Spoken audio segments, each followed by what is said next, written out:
so welcome back to Random Facts.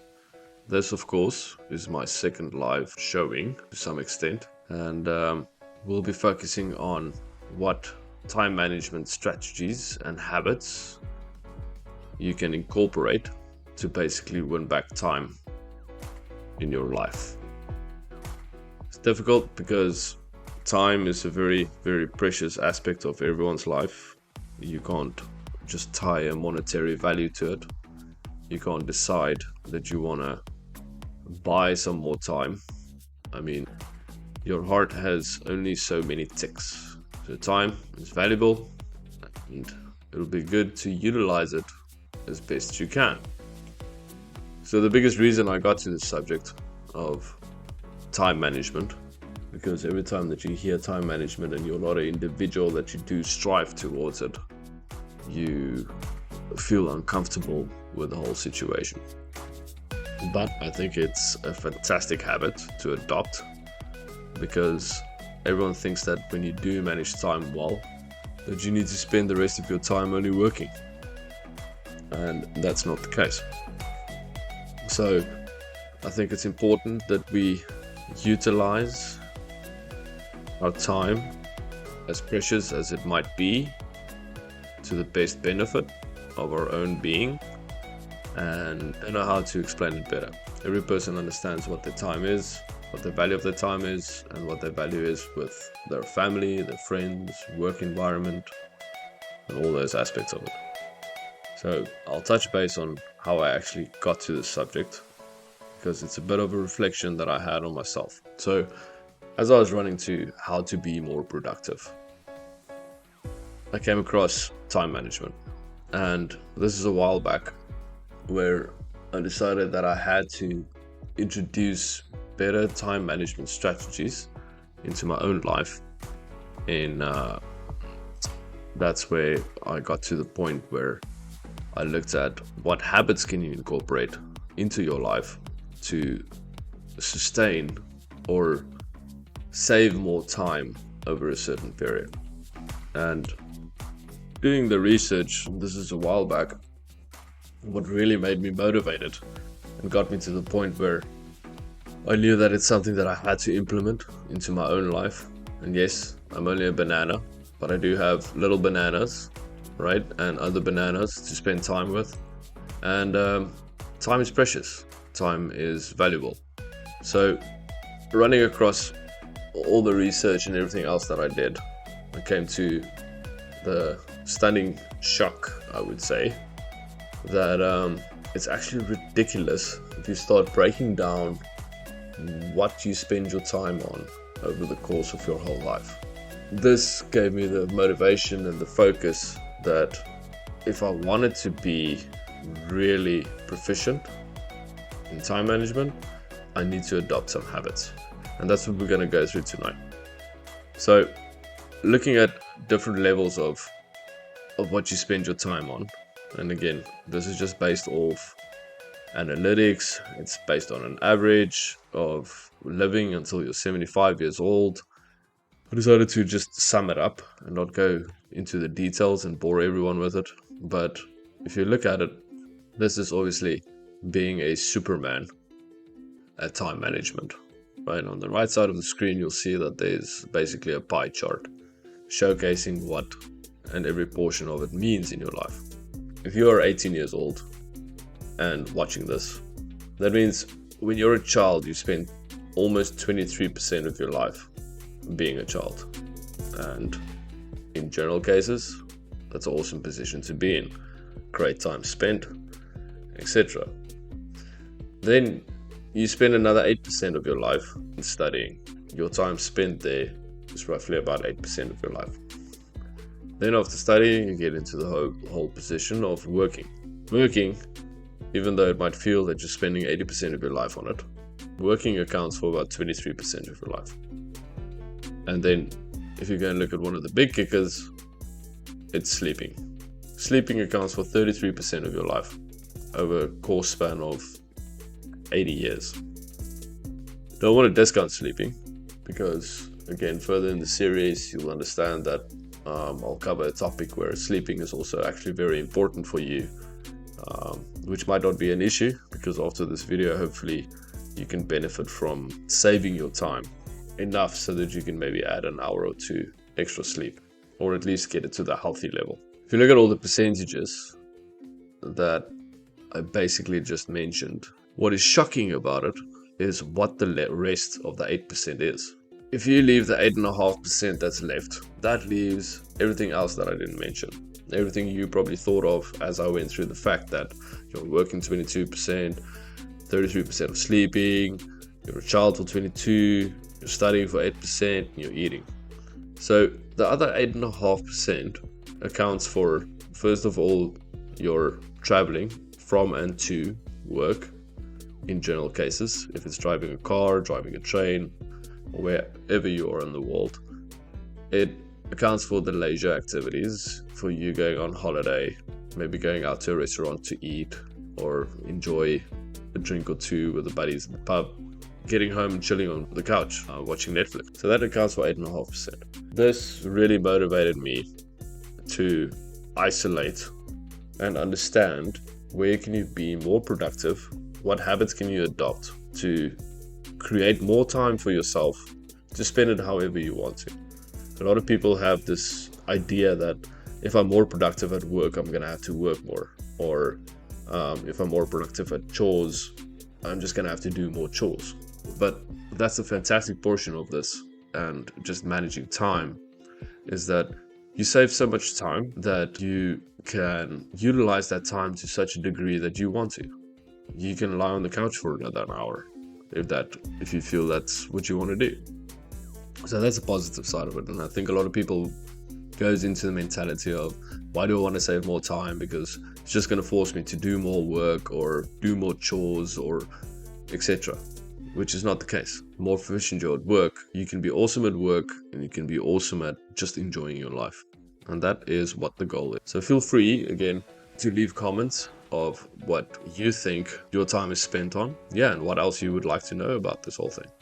Let's get back to this whole live feed and run through basically 5 habits that you can adopt to make yourself more time efficient. So in my personal life, this basically gave back probably between 20 or 25 hours a week just by adopting these different habits.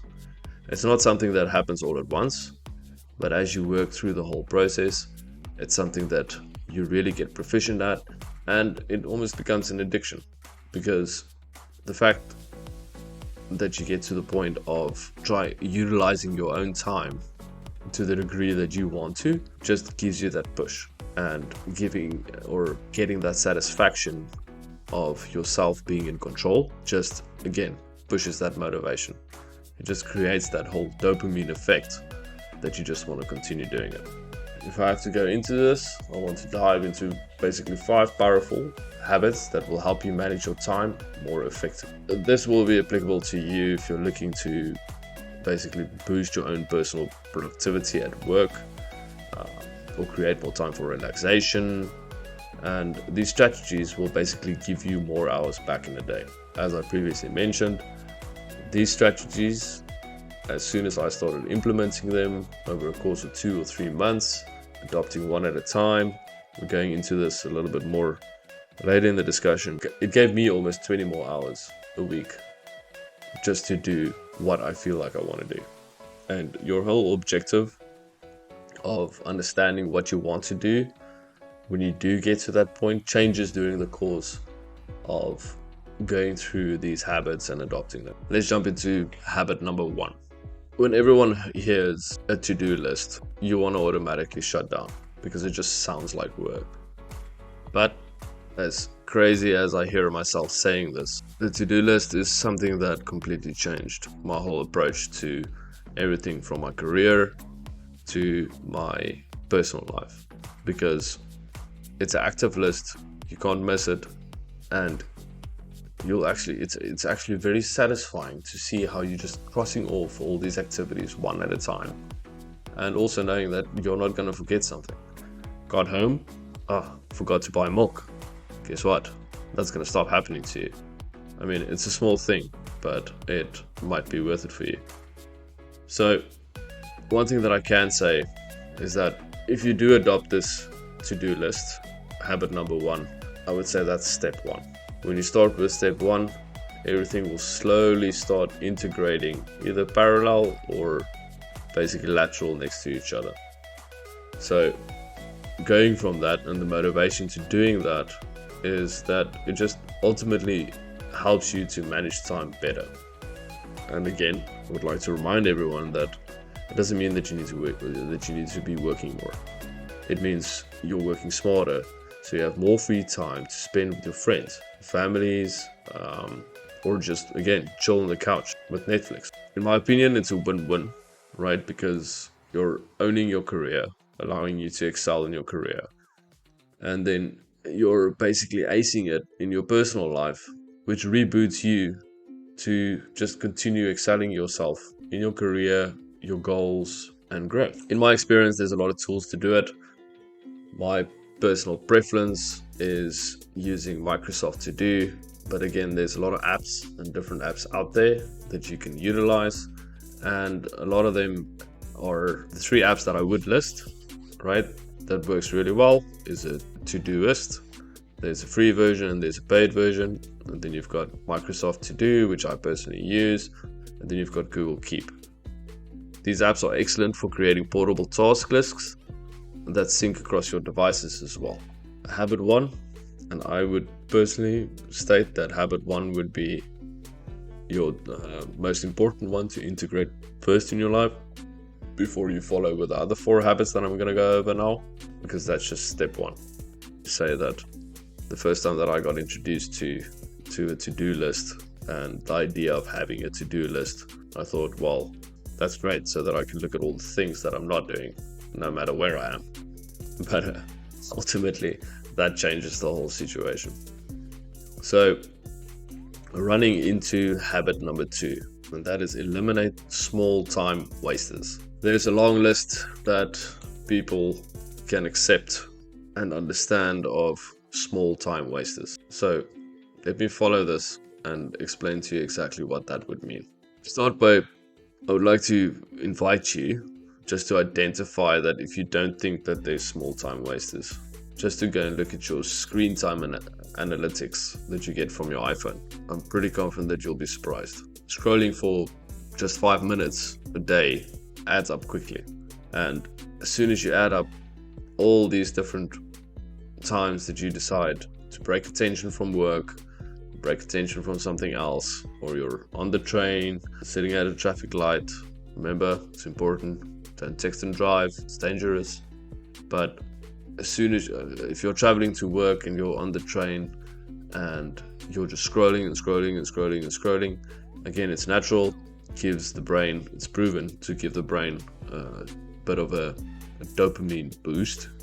And I think that is important to understand. Just again, if you have 10 5-minute sessions, that's almost an hour of your day. So running over this, I would invite you to a challenge. Check your screen time analytics and see how much time you actually spend on social media or any non-essential apps. Again, if you're career driven, you might be spending some time on LinkedIn, looking at the cool buildings coming up or some article that a person wrote, right? And just really dive into that and see if you can identify, can I shave at least 10 minutes off of that in a day? So if you only do that, if you decide that you'll stop 5 or 10 minutes of doom scrolling during the day, right, that can already save you an hour a week.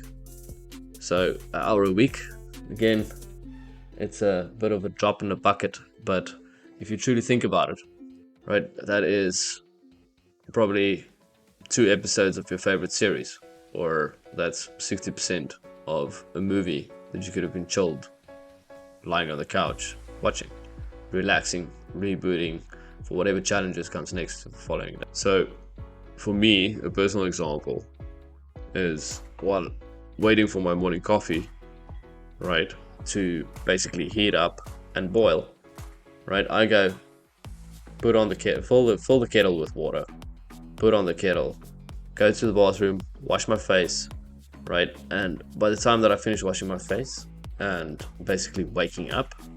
I get back, the water's boiled, right? And again, that's a small win, but it adds up.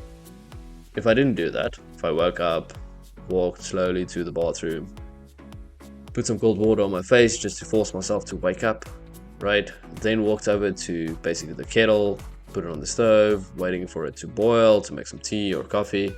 I'll probably stand there and doom scroll for 5 minutes, because what else do you do while you do that? So it's just that whole small time wasters that just adds up. A few other examples that I can possibly think of from small time wasters would be leaving notifications on, right, and getting distracted the whole time something happens.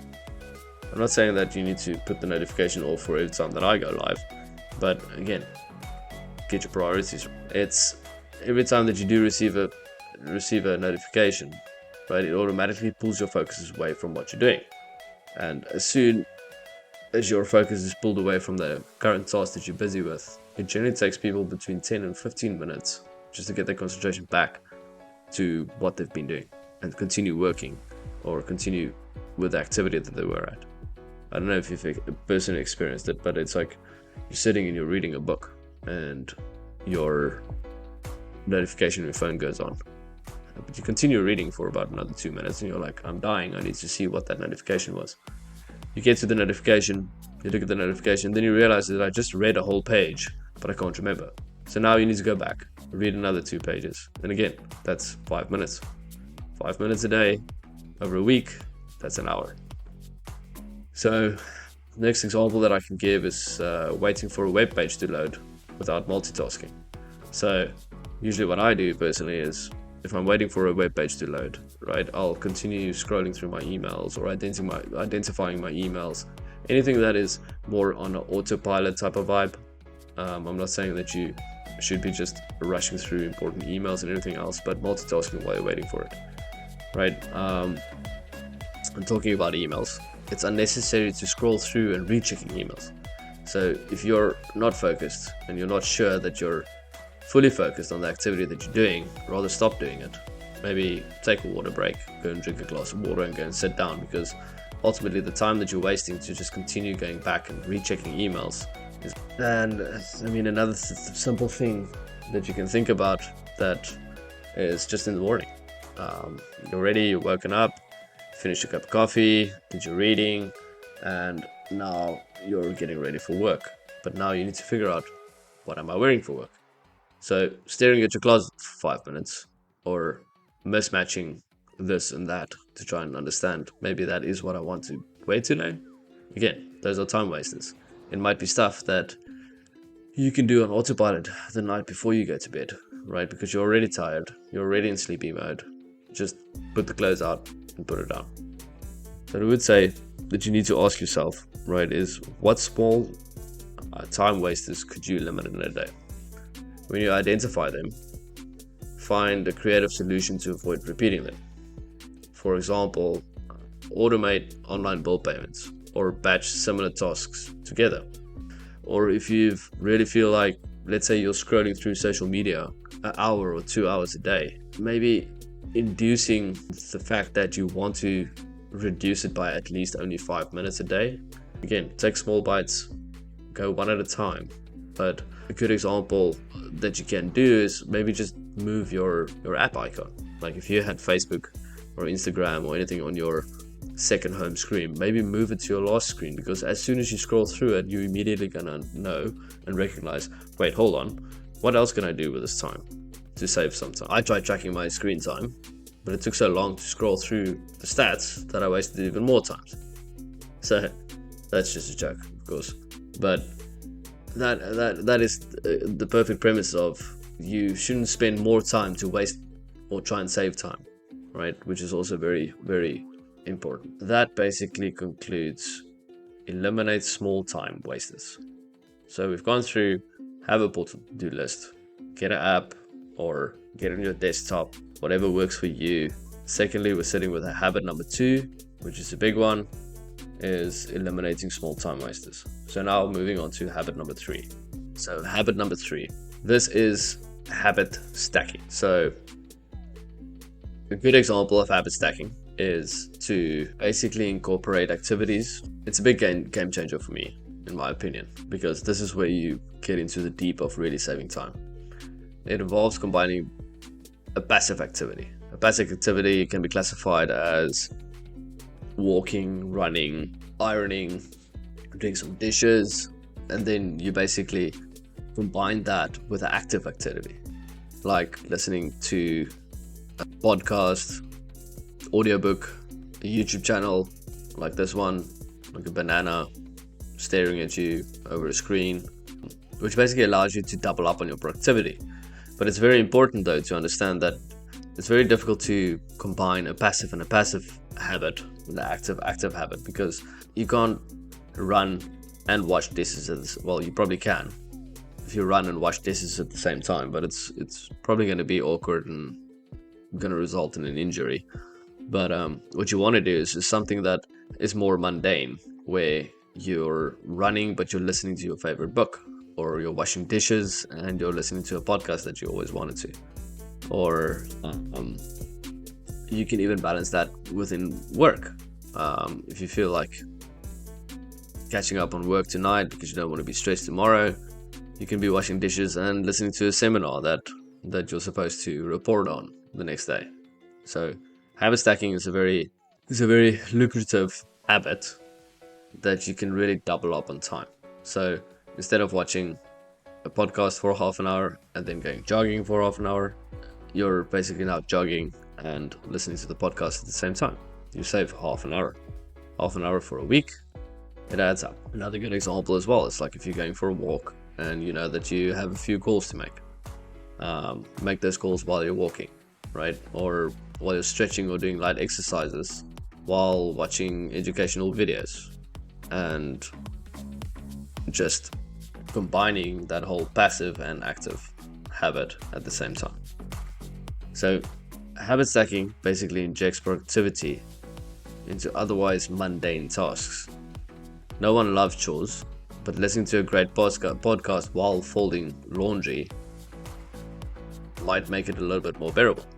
So it saves you time and it makes you a little bit less miserable, because, I mean, let's be honest, who enjoys folding or washing laundry or dishes and everything else? You might as well induce a habit that you enjoy that is active to make your passive habit better. I tried habit stacking, listening to a podcast while doing laundry. But the problem is now all my clothes know way too much about self-improvement. And of course, this is not a real scenario because I'm just a banana. But anyway, that is a very corny joke. Maybe the next time I should be representing myself as a bit of a piece of corn. Funny fact though about bananas, if you do want to find that out and enjoy my first very stressful live performance, you can go and check out the first video. Alright, so we've covered habit number 1, which is create a do list. It needs to be portable. It shouldn't stay on your fridge, and when you get to work or you're on your way back from work, you're still going to remember that you're still going to forget the milk. Eliminate small time wasters is habit number 2. And then habit number 3, which is a killer, is habit stacking. So not all the time that you have in a day is created equal. This one is pretty crucial to understand. Understanding that your productivity levels fluctuate throughout the day. Your energy, focus, and creativity are constant. So 2 quick facts about that is research shows that most people experience peak productivity in the first 2 hours of waking up. Attention and focus tend to dip in the early afternoon. So that is the typical post-lunch slump. It's a worldwide thing. Every person has their own peaks and troughs of what your energy is, your focus, and your creativity. Your focus early in the morning versus 12 o'clock after you ran a marathon, had 6 business calls, is not the same as when you woke up. Again, in general sense, your brain resets while you're sleeping, so it won't be the same. It doesn't mean that it might not pick up again. You might have lunch, relax a little bit, your brain gets some time to breathe, and then your productivity might increase, your energy picks up, your focus works, and it might entice a little bit more creativity. But the basic principle of it is that you have ebb and flows of what your creativity, energy, and focus is during the day.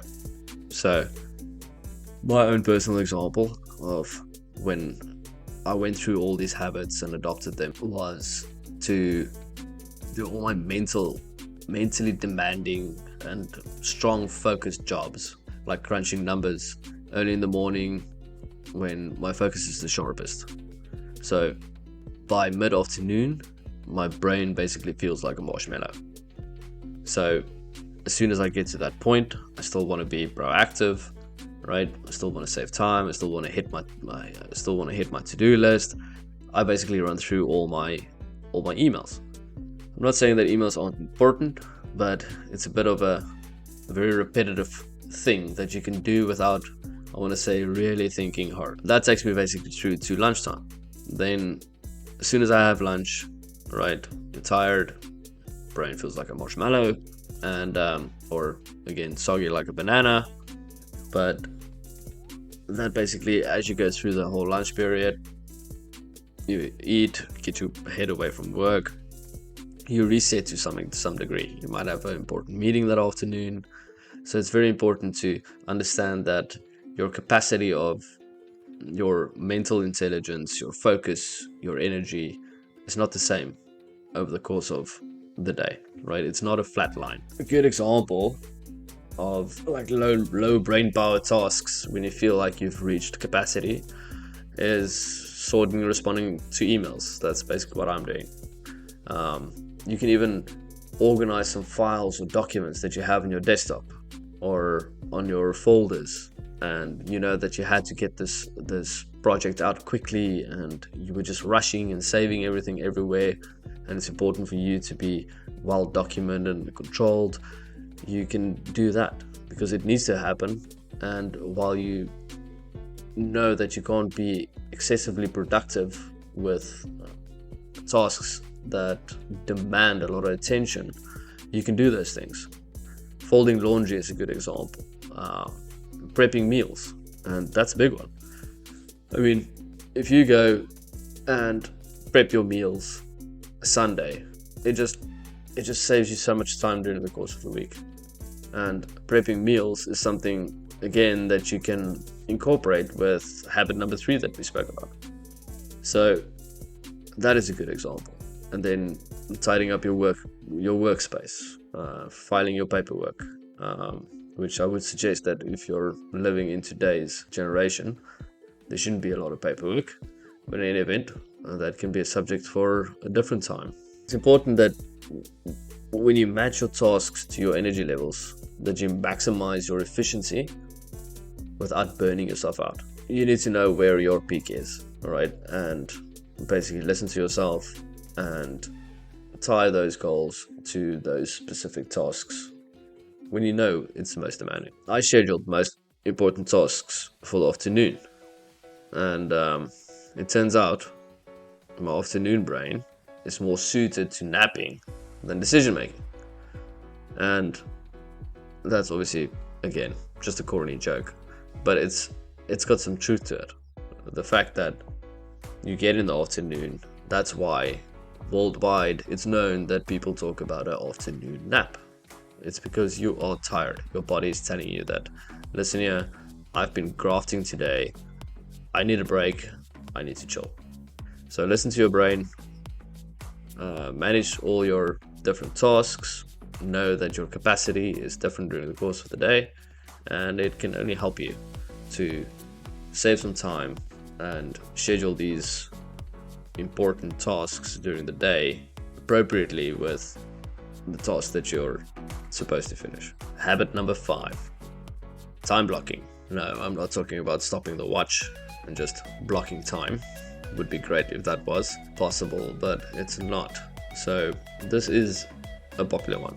This is used by people like Elon Musk and Bill Gates. Time blocking is setting a specific amount of time for a specific task and sticking to it. The key is to set realistic, not comfortable goals. For example, if I set aside, call it 5 hours to wash my car, it'll take me 5 hours because I will procrastinate knowing I have the time to do it in 5 hours. But if I give myself 2 hours, I'll get it done in 2 hours because I know that I need to stay focused. So allowing yourself more time than what is necessary just so that you're comfortable ultimately wastes time. So it's very important that you set realistic goals because no one's going to stay motivated if they're failing the whole time. But it's important to set realistic goals to achieve these different time blocking and slots. So time blocking also connects to habit number 1 and habit number 4.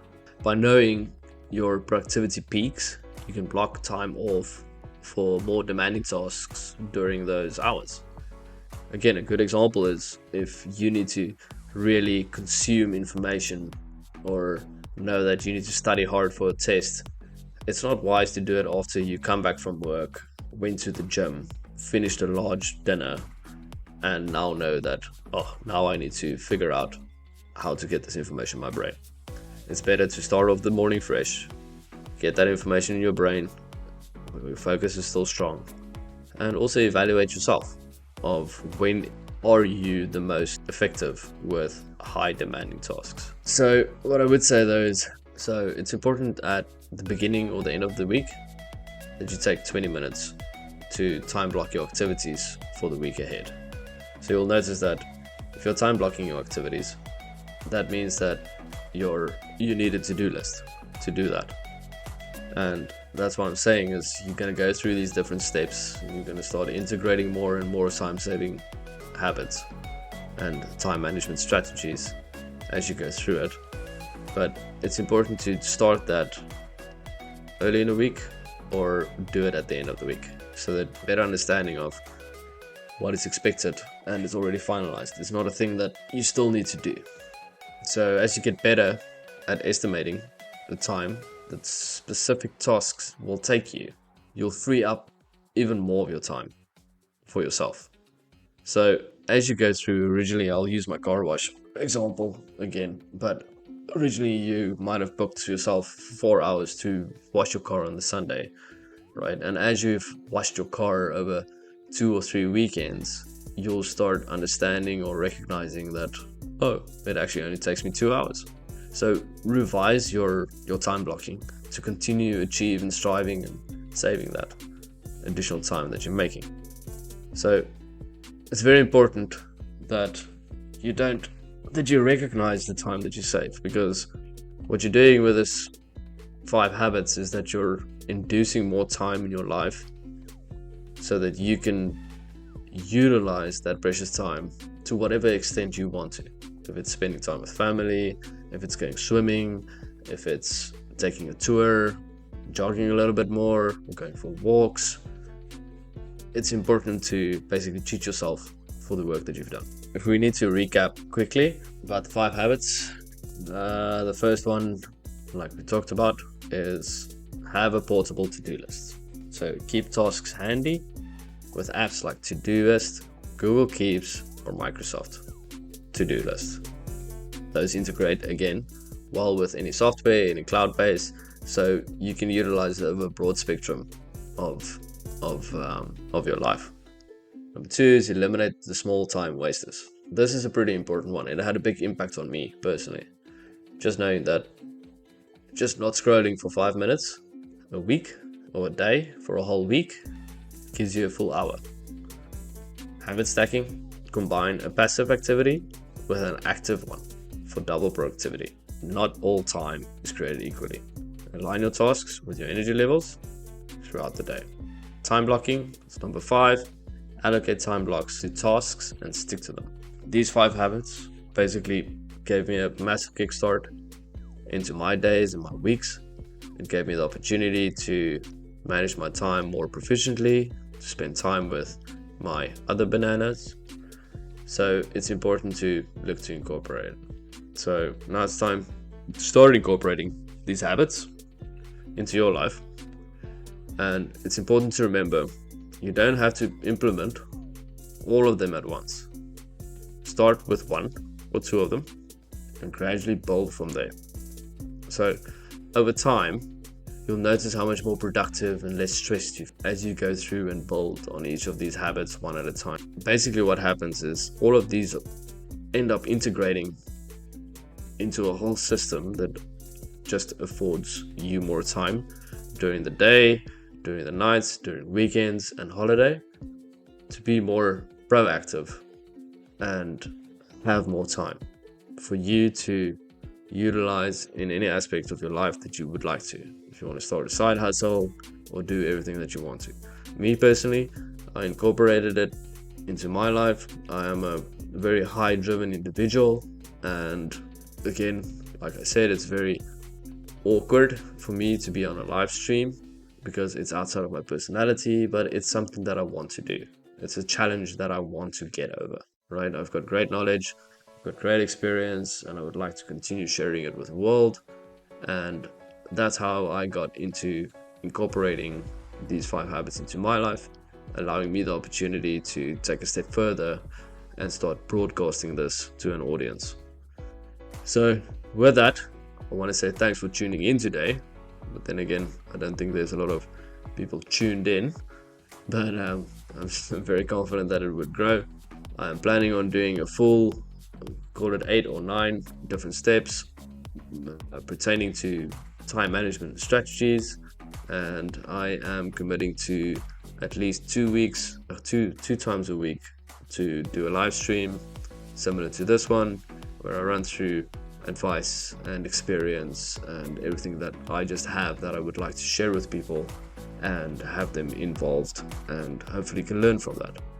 Ultimately, as I mentioned at the start of this video, it is something that I want to grow, where it's a little bit more interactive, where we have people live asking questions or telling us how their day was, and and I'm very excited for when we get there.